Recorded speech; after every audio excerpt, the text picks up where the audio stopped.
Judge గారు ముందు నీ కూతురు ఇక్కడ మాట్లాడినట్టుగా అక్కడ మాట్లాడితే ఈ కేసు నిలవదయ్యా, మనం ఓడిపోతాం.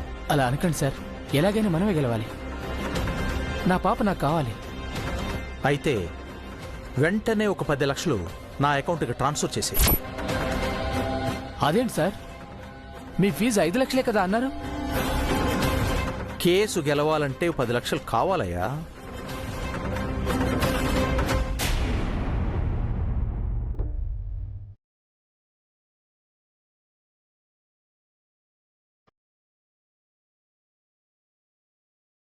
హాయ్ హర్ష. Hi aunty. ఎలా ఉన్నావు? బాగున్నానంటీ, మీరెలా ఉన్నారు? నేను మీ డాడీ అంత ఫేమస్ కాదులే, చెట్టు కింద ప్లీడర్ లాంటి దాన్ని. ఏదో 3 కేసులు 36 వాయిదాలంటూ కోర్టు చుట్టూ తిరుగుతున్నాను. ఎవరి అమ్మాయి? మా ఆవిడ దివ్య. నిజంగా దివ్యంగా లక్షణంగా అందంగా ఉన్నావమ్మా. మీ ఇద్దరు చూడ చక్కని జంట.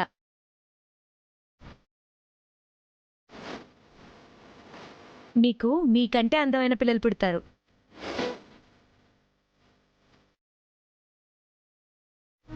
మీ మావయ్యకి క్యారియర్ తీసుకొచ్చావమ్మా? అవునంటీ.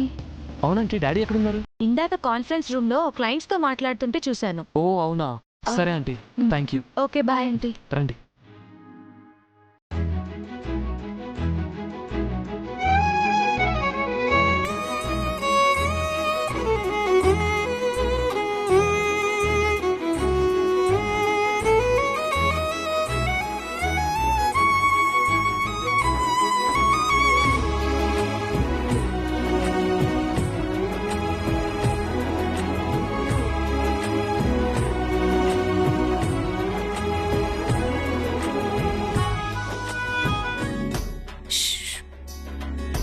ఎవరు ఎవరో చెప్పుకో చూద్దాం. రాజేషా? రాజేషా? రాజేష్ ఎవరు? కాదు కాదు కాదు కాదు కాదు, హరీష్ అనుకుంటా. హరీషా? హరీష్ ఎవరు? మగవాళ్ళ పేర్లు చెప్తావేంటి? నేను ఆడపిల్లను. కాదు, జ్యోతి అని అల్లరి.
అంటే మీరు కూడా మా దివ్యలాగా లాయరా?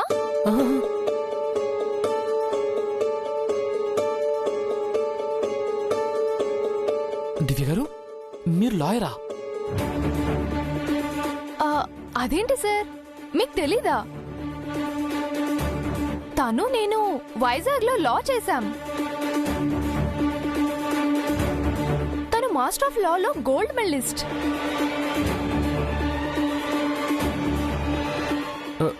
నిజమా దివ్య గారు? తన హస్బెండ్ అయ్యుండి ఆ విషయం మీకు తెలియకపోవడం ఏంటి? నిజంగా నాకు తెలియదండి. దివ్య గారు, ఇప్పటి వరకు నాకు ఎందుకు చెప్పలేదు? చెప్పే అవసరం సందర్భం రాలేదండి.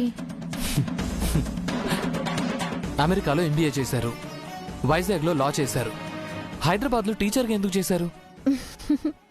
టీచింగ్ అంటే నాకు చాలా ఇష్టం కాబట్టి.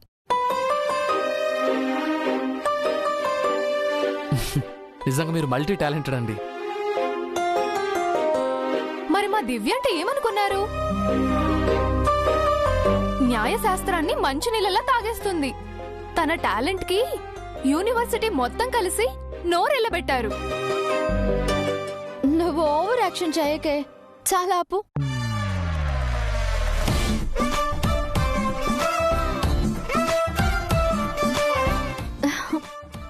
సర్లే గాని నీ సంగతి ఏంటి? పెళ్లికి ఎందుకు పిలవలేదు? ఎంతమంది పిల్లలు? పెళ్లి అయితేనే కదా పిల్లలు పుట్టడానికి. అదేంటి ఇంకా పెళ్ళెందుకు చేసుకోలేదు? మంచి సంబంధం రాలేదనా? ఏం చెప్పమంటావు? మా నాన్నగారు ఎన్నో మంచి సంబంధాలు చూశారు. నేనే లాయర్గా ఒక్క కేసైనా గెలిచాక పెళ్లి చేసుకోవాలనుకున్నాను. ఏదో ఒక కేసు గెలవకపోతానా అని నేను కోర్టు చుట్టూ, ఏదో ఒక సంబంధం ఓకే అవుతుందని మా నాన్న మ్యారేజ్ బ్యూరో చుట్టూ తిరుగుతున్నారు.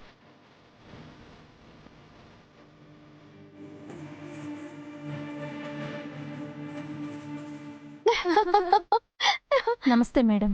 నమస్తే అండి. మీరు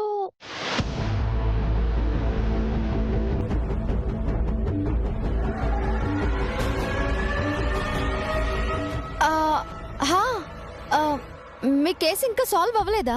లేదు మేడం, అవుతుందన్న నమ్మకం కూడా లేదు మేడం. అదేంటండి? మీ అత్తయ్య గారు మీరు నన్ను మీ మామయ్య గారి మాట వినొద్దు అన్నారు. అందుకని నేను ఆయనకి ఎదురు తిరిగాను. ఆయనేమో నా మీద కక్ష కట్టి కోర్టులో సాధిస్తున్నారు. ఈ కేసులో నాకు అనుకూలంగా తీర్పు రాకుండా చేస్తున్నారు.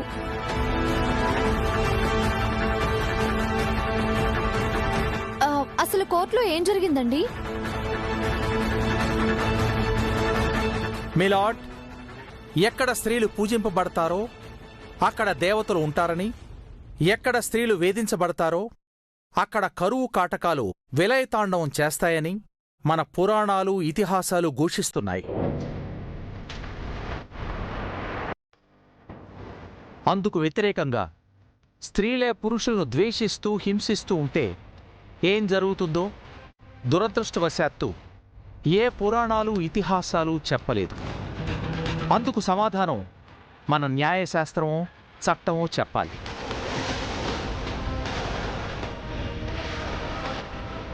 నా క్లయింట్ సుబ్బారావును పెళ్లి చేసుకున్న ఈ వ్యక్తి పెళ్ళైనప్పటి నుంచి వేధిస్తోంది. గౌరవ న్యాయస్థానంలో ఉచ్చరించలేని బూతులు తిడుతోంది. మాటలతో మానసికంగా చేయి చేసుకుని శారీరకంగా హింసిస్తోంది. భర్త అంటే భరించేవాడు కాబట్టి ధర్మేచ, అర్ధేచ, కామేచ, మోక్షేచ నాతి చరామి అని పెళ్లినాడు ప్రమాణం చేశాడు కాబట్టి ఇన్నాళ్ళు ఈవిడ ఎంత హింసించినా ఎంత క్షోభ పెట్టినా భరించాడు, సహించాడు.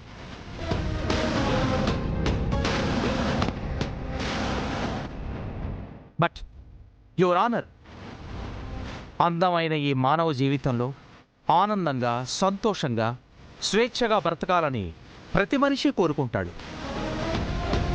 జీవితం అంతా వేదనలతో, బాధలతో, కష్టాలను భరించాలని ఎవరు అనుకోరు. అంచేత నా క్లయింట్ని ఈ దుష్ట భార్య కబంధ హస్తాల నుంచి విముక్తుని చేయమని సవినయంగా వేడుకుంటున్నాను. ఈవిడ కోరిన భరణాన్ని ఇవ్వటానికి నా క్లయింట్ సిద్ధంగా ఉన్నాడని తమరికి విన్నవించుకుంటూ దయచేసి వీరికి విడాకులు మంజూరు చేయవలసిందిగా విజ్ఞప్తి చేస్తున్నాను. That's all your honour. అంతా అబద్ధమే సార్. ఆయనే నన్ను కొడుతున్నారు, తిడుతున్నారు, హింసిస్తున్నారు. ఈ లాయర్ గారు అబద్ధం చెప్తున్నారు సార్. Order, order.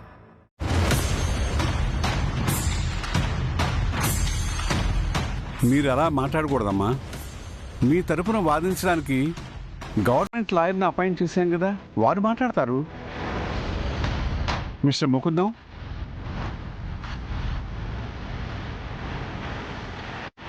మీ క్లయింట్ తరపున మీ వాదనలు వినిపించండి.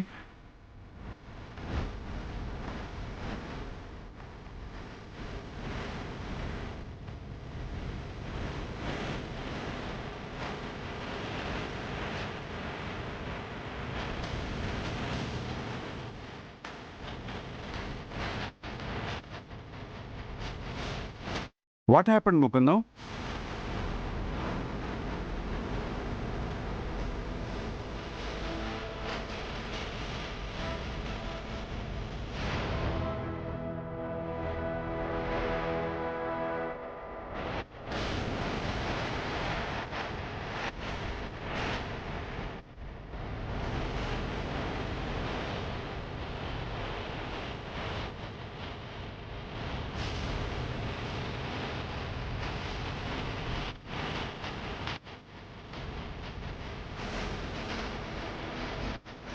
మీ నోట్లో పుళ్ళు వచ్చాయా?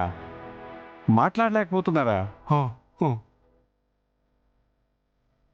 ఓకే, కూర్చోండి.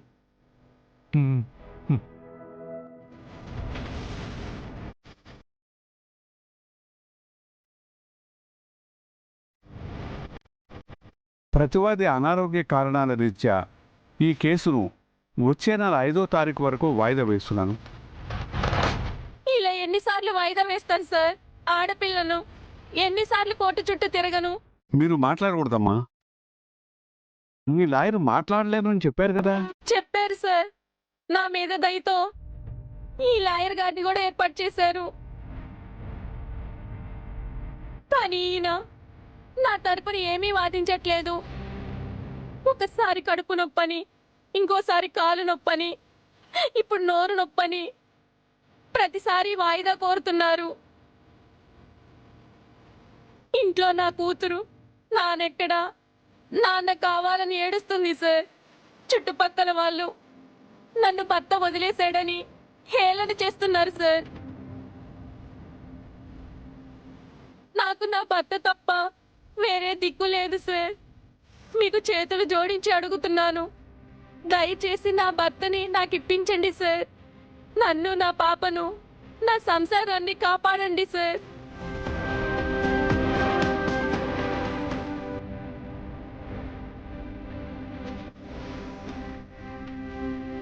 చూడమ్మా, మీ బాధ నాకు అర్థమైంది. కానీ మీరు మీ భర్తను హింసిస్తున్నారని వారు ఆరోపిస్తున్నారు. అది అబద్ధమని మీరు అంటున్నారు. ఏది నిజమో ఏది అబద్ధమో కోర్టుకి తెలియాలి కదా. సాక్ష్యాలు కావాలి. అందుకే మీకు ప్రభుత్వ లాయర్నిచ్చాం. మీకు అనుకూలంగా సాక్ష్యాలు సేకరించి వారు మాకిస్తే అప్పుడు తీర్పిస్తాం. మధ్యలో మీరు మాట్లాడి మా సమయాన్ని వృధా చేయకండి.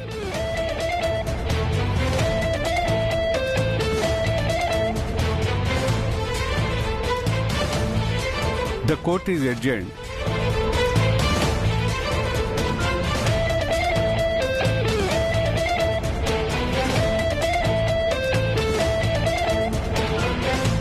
సార్, రెండో వాయిదాలైనా కేసు తెగ్గొట్టేయండి సార్. రెండో పెళ్లి వాళ్ళు తొందర పెడుతున్నారు. తెగ్గొట్టడానికే కదయ్యా నా మనిషిని మీ ఆవిడకి లాయర్గా పెట్టించాను.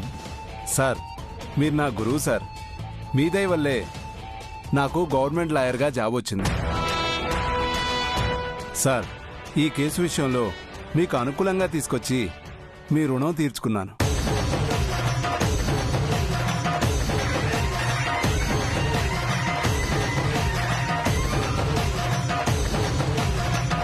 మీరు మనుషులా, రాక్షసులా? ఒక ఆడపిల్ల జీవితంతో ఆడుకుంటారా? ఇందుకేనా మీరంతంత పెద్ద చదువులు చదువుకున్నారు?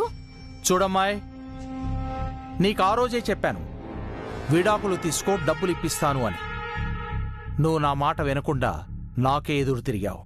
ఇప్పుడు అనుభవిస్తున్నావు. ఎప్పటికీ నీకు అనుకూలంగా తీర్పు రాదు. నాకు వ్యతిరేకంగా ఏ లాయరు వాదించడు.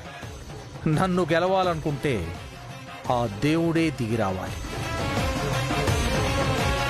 నాకు ఎదురు తిరిగితే ఏం జరుగుతుందో ముందు ముందు ఇంకా చూస్తాం.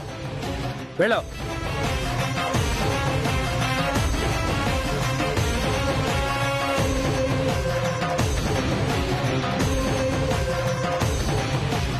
సార్, కావాలంటే ఇంకో 2 లక్షలు ఎక్కువ ఇస్తాను సార్. వచ్చే వాయిదాలో విడాకులు ఇప్పించండి. తప్పకుండానయ్యా. మీ ఆవిడకి విడాకులు, నీకు మా విడాకులు.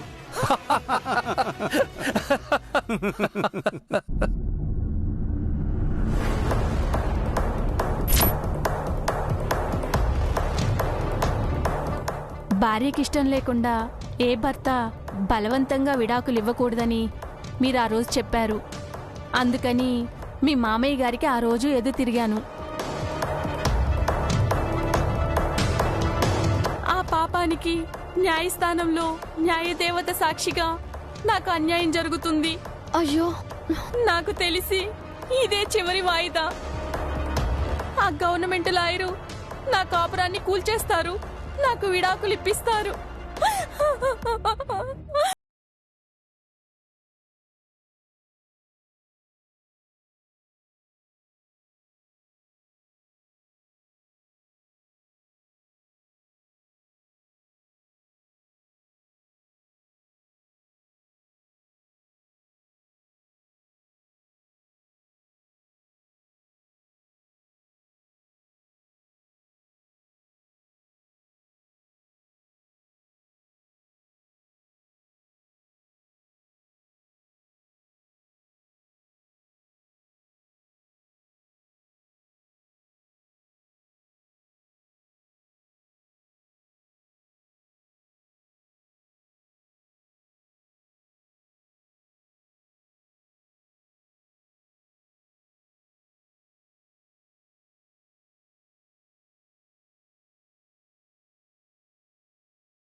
ఇప్పిస్తారు.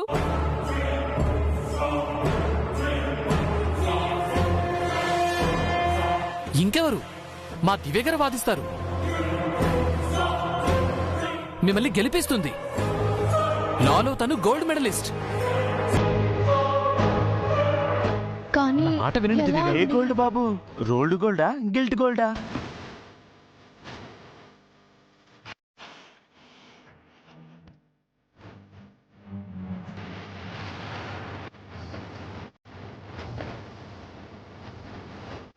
లాయర్ రాజేంద్ర ప్రసాద్ గారిని ఎదిరించి వాదించి గెలవడం అంటే అంత ఈజీ అనుకుంటున్నారా?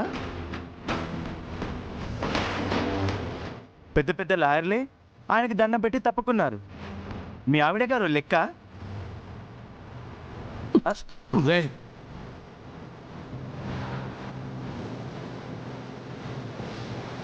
డబ్బుందన్న అహంకారంతో నువ్వేం చేసినా చెల్లుబాటు అవుతుంది అనుకుంటున్నావా? డబ్బుతో నువ్వు మా నాన్నను కొనొచ్చు, మిగతా లాయర్లను కూడా కొనొచ్చు, కానీ న్యాయదేవతను కొనలేవు. ఆ దేవతేరా నా భార్య. నిన్ను హర్ష గారు, నిన్ను మామూలుగా వదలకూడదు. హర్ష గారు నా మాట వినండి. అతనితో గొడవ పడి ప్రయోజనం లేదు.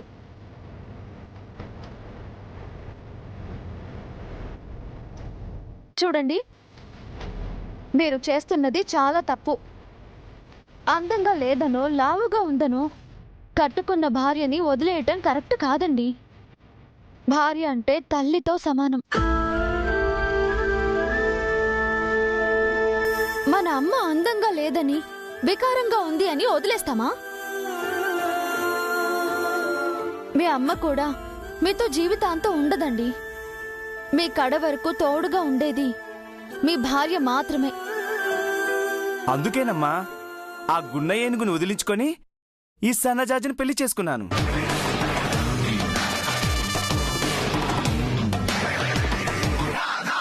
ఇదే నా లైఫ్ లాంగ్ వైఫ్. ఈరోజే విడాకులు వచ్చేస్తే మేము మా విడాకులు కట్టుకుంటాం.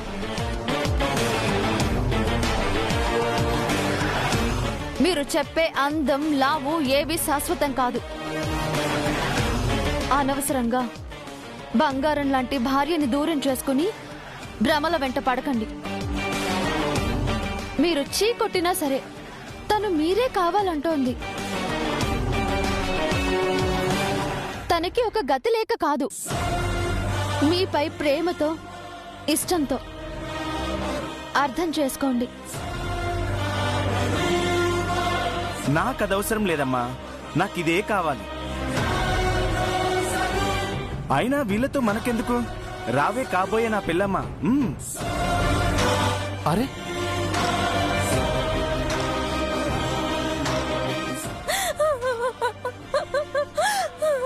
చూసారమ్మా, నా కళ్ళ ముందే ఇంకో అమ్మాయితో ఎలా ఉన్నాడో నాకెలా ఉంటుంది?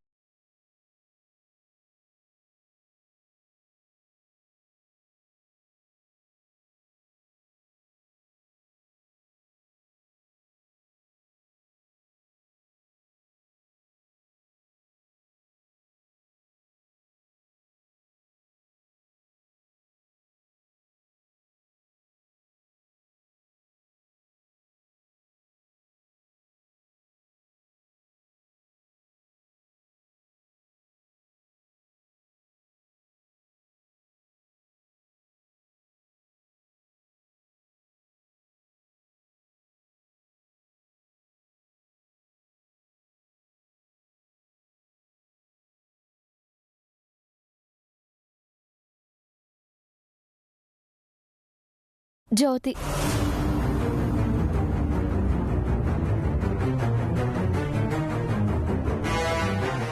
నేనా? ఏంటి, నీకు కూడా మా మావయ్య గారంటే భయమా? ప్రసాద్ గారంటే నాకే భయం లేదు, గౌరవమే ఉంది. మరేంటి ప్రాబ్లం?